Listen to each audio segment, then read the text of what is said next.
अस्सलाम वालेकुम।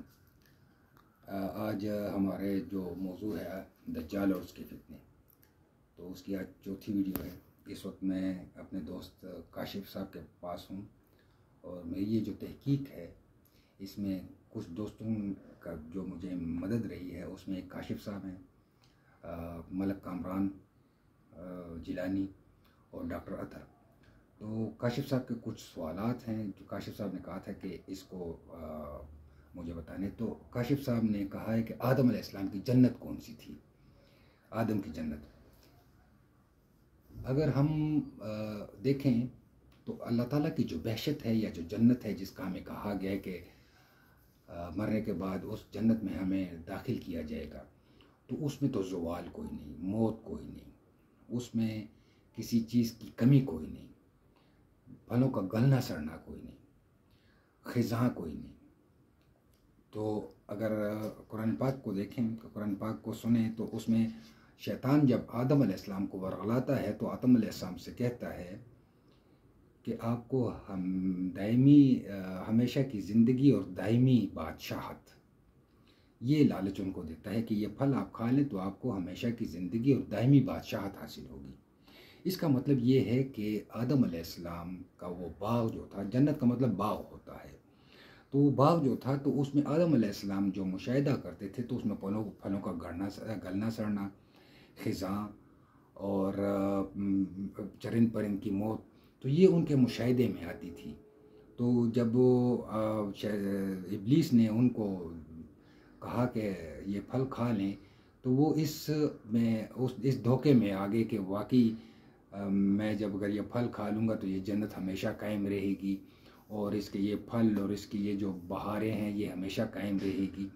और मैं चूँकि उन्होंने मौत का मुशाहिदा भी कर लिया था, तो उनको ये भी पता था, आखिर पैगंबर थे और सब चीज़ों के नाम सिखा दिए गए थे, तो उनको ये भी पता था कि मैंने एक दिन मरना भी है। तो जहाँ तक मेरा ख्याल है कि वो जन्नत, वो अल्लाह की वो बहशत नहीं थी जिसमें मरने के बाद इंसानों को दाखिल किया जाएगा। ये कोई ऐसी ज़मीन पे कोई ऐसा बाग था, ज़मीन पे हो सकता है या किसी और कायनात में। अल्लाह ताला की तो बेशुमार जहान अल्लाह ताला ने बसाए हैं, हम तो उसका तस्वुर भी नहीं कर सकते।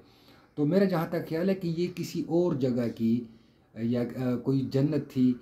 जन्नत से मुराद मेरा बाग था और आदम अलैहिस्सलाम उसमें मुशाहिदा करते थे चरिंद परिंद और इनका मरना और ख़िज़ा बहार का और फलों का गलना सड़ना। तो मेरा ख्याल है कि वो जन्नत नहीं थी, वो बहशत जिसमें हमें दाखिल किया जाएगा, इंसानों को दाखिल किया जाएगा, वो बहशत नहीं थी, ये कोई बाग था। क्योंकि फिर अल्लाह ताला ने कहा कि उतर जाओ, यानी ये कोई किसी ऊंची जगह पे थी, कोई पहाड़ी मकाम था जिसका मौसम भी बहुत अच्छा था। और काशिफ साहब कोई दूसरा सवाल आपका?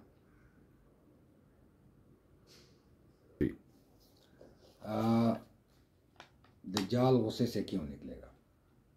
देखिए, इसके लिए हमें कुरान पाक की एक आयत को समझना होगा और उस आयत को उस एक हदीस शरीफ के साथ हम मिलाएंगे तो हमें इसको समझ आएगी। जैसे कि कुरान पाक में फरमाया गया है शयातीन अल इंस और शयातीन अल जिन। तो जिन्नात के शयातीन का तो हमें पता है कि वो कौन है, बता दीजिए शयातीन अल इंस कौन है, ये असल चीज़ है। तो दज्जाल के जो गमाश्ते हैं शयातीन, शैतान असल में एक सिफ्त है, उस सिफ्त की वजह से इनको शयातीन कहते हैं। जैसे अबू जहल को जहल कहा गया है, जहालत कहा गया, उसको शैतान नहीं कहा गया। ना फ़िरौन, हामान, शद्दाद वगैरह को शैतान कहा गया है, उनको जालिम और काफिर तो कहा गया है लेकिन शैतान नहीं कहा गया। शैतान एक अलहदा सिफ्त है।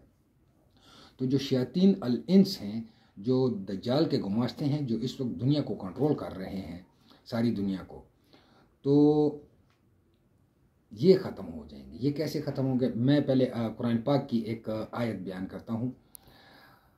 नूह अलैहिस्सलाम की कौम के मुतालिक अल्लाह ताला फरमाते हैं कि मैंने, यानी कौम नूह की कौम के बड़े, मैंने उनको गर्क किया और आग में डाल दिया।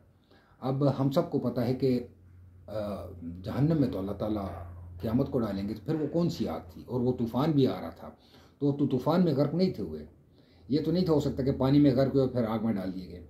असल में उन्होंने नूह अलैहिस्सलाम की कौम के बड़ों ने ज़ेर ज़मीन हाइट्स बनाई हुई थी, बड़े बड़े शहर बनाए हुए थे। इस वक्त अब भी है, सारी दुनिया में फैले हुए हैं। जो उन्होंने एटमी हमले से बचने के लिए बनाए हुए हैं। तो इस तरह की बहुत बड़ी हाइप बनाई हुई थी। जब वो तूफ़ान आया तो वो उस हाइप में घुस गए। आप कहेंगे कि फ़िज़ा में क्यों नहीं गए? क्योंकि फ़िज़ा में उस वक्त एक शदीद किस्म की, एक तो बारिश बहुत शदीद हो रही थी, एक रिसाइकल सिस्टम चल रहा था, और दूसरा बिजलियाँ कड़क रही थी और खौफनाक अंदाज में कड़क रही थी। तो उन्होंने बेहतर समझा कि उस हाइप में चले जाएं।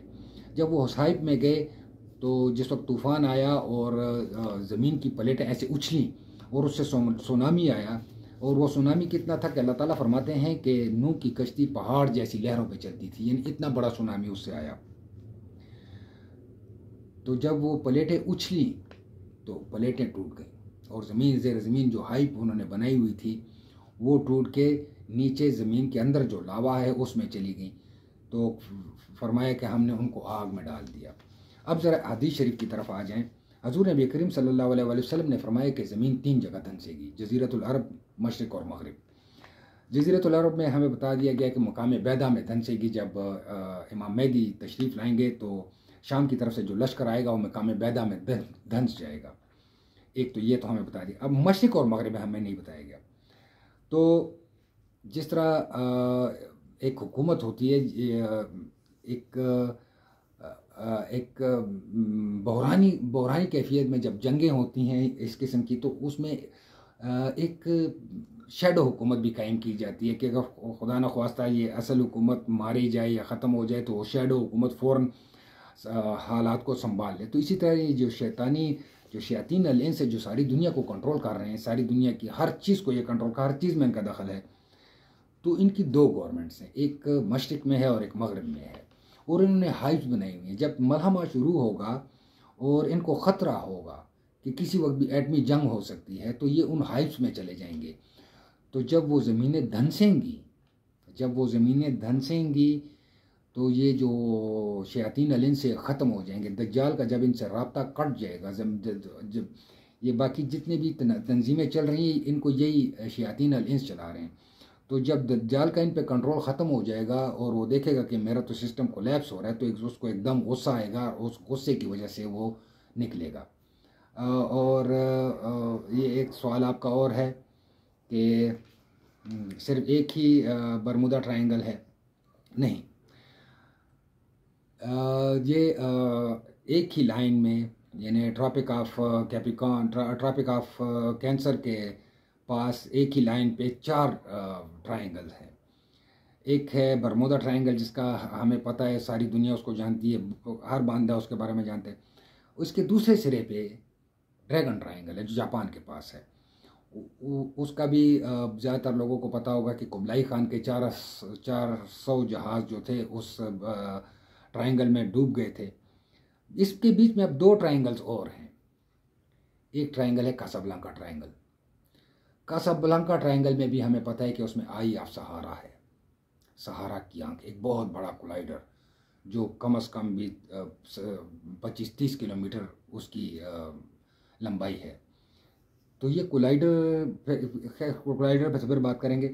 तो एक तो उस ट्रायंगल में ये कोलाइडर है, आई ऑफ सहारा जिसे कहते हैं।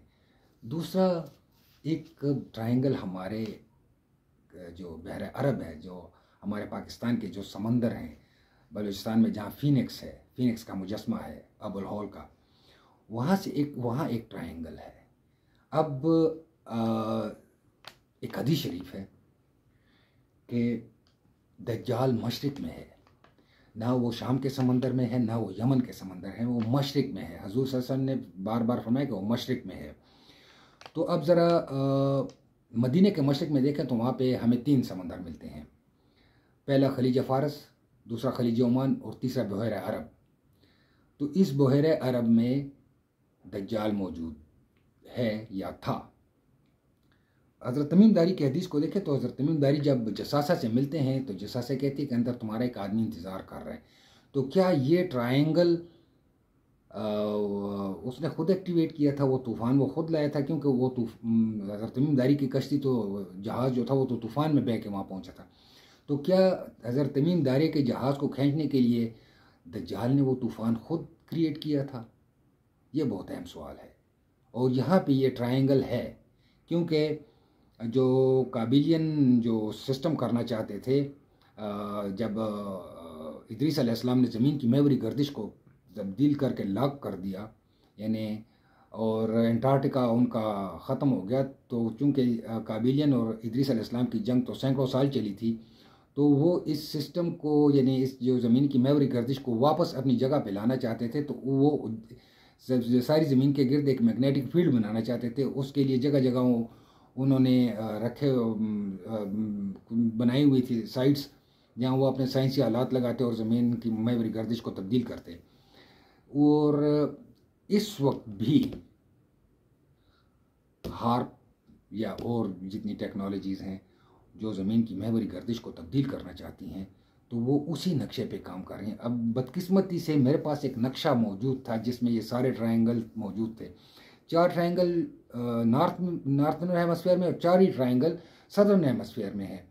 और ये मारियाना ट्रेंच और ये सारा वो राज खोलते थे। बस बदकिस्मती से वो नक्शा मुझसे ज़ाया हो गया। तो इंशाल्लाह मैं कोशिश करूँगा कि वो नक्शा मुझे मिल जाए और मैं आपको दिखा भी दूँ, और उस पर इंशाल्लाह बात करेंगे। इस ट्रायंगल पे भी बात करेंगे। तो अभी सरसरी सी बात हो रही है काशिफ साहब की फरमाइश पे, तो तफसील में फिर बात करेंगे इंशाल्लाह। वस्सलाम, अस्सलाम वालेकुम।